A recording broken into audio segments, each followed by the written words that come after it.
What causes, say, heroin addiction? This is a really stupid question, right? It's obvious, we all know it. Heroin causes heroin addiction. Here's how it works.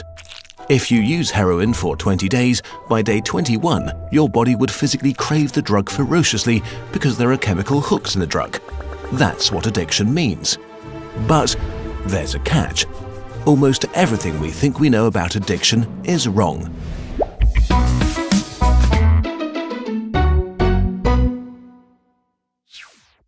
If you, for example, break your hip, you'll be taken to a hospital and you'll be given loads of diamorphine for weeks or even months.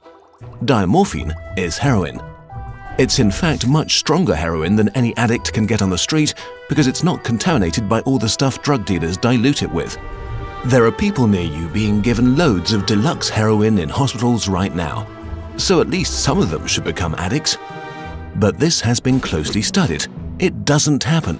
Your grandmother wasn't turned into a junkie by her hip replacement. Why is that? Our current theory of addiction comes in part from a series of experiments that were carried out earlier in the 20th century. The experiment is simple. You take a rat and put it in a cage with 2 water bottles. One is just water, the other is water laced with heroin or cocaine. Almost every time you run this experiment, the rat will become obsessed with the drugged water and keep coming back for more and more until it kills itself.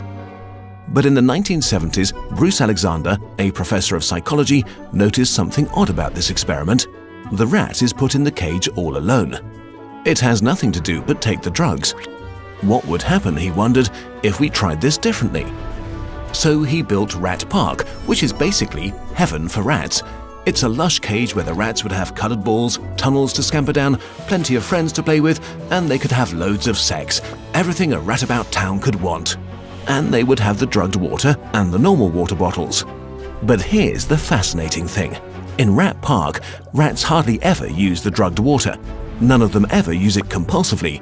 None of them ever overdose. But maybe this is a quirk of rats, right? Well, helpfully, there was a human experiment along the same lines, the Vietnam War.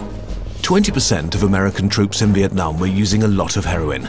People back home were really panicked because they thought there would be hundreds of thousands of junkies on the streets of the United States when the war was over.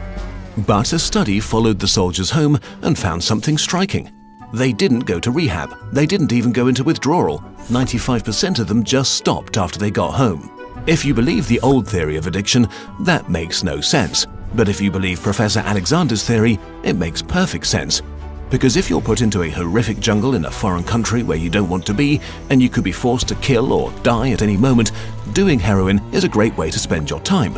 But if you go back to your nice home with your friends and your family, it's the equivalent of being taken out of that first cage and put into a human rat park.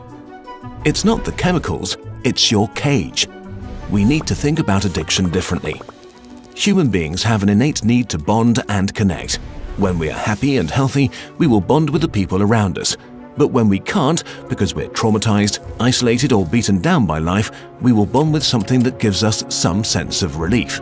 It might be endlessly checking a smartphone, it might be pornography, video games, Reddit, gambling, or it might be cocaine. But we will bond with something because that is our human nature. The path out of unhealthy bonds is to form healthy bonds, to be connected to people you want to be present with. Addiction is just one symptom of the crisis of disconnection that's happening all around us. We all feel it. Since the 1950s, the average number of close friends an American has been steadily declining. At the same time, the amount of floor space in their homes has been steadily increasing. To choose floor space over friends, to choose stuff over connection. The war on drugs we've been fighting for almost a century now has made everything worse. Instead of helping people heal and getting their life together, we have cast them out from society. We have made it harder for them to get jobs and become stable. We take benefits and support away from them if we catch them with drugs. We throw them in prison cells, which are literally cages. We put people who are not well in a situation that makes them feel worse and hate them for not recovering. For too long, we've talked only about individual recovery from addiction. But we need now to talk about social recovery, because something has gone wrong with us as a group. We have to build a society that looks a lot more like Rat Park and a lot less like those isolated cages. We are going to have to change the unnatural way we live and rediscover each other. The opposite of addiction is not sobriety. The opposite of addiction is connection. This video is a collaboration with Johann Hari, the author of the book Chasing the Scream: The First and Last Days of the War on Drugs. He was very kind to work with us on this video to spread the word. We recommend that you give the book a try. Our videos are made thanks to your support on patreon.com.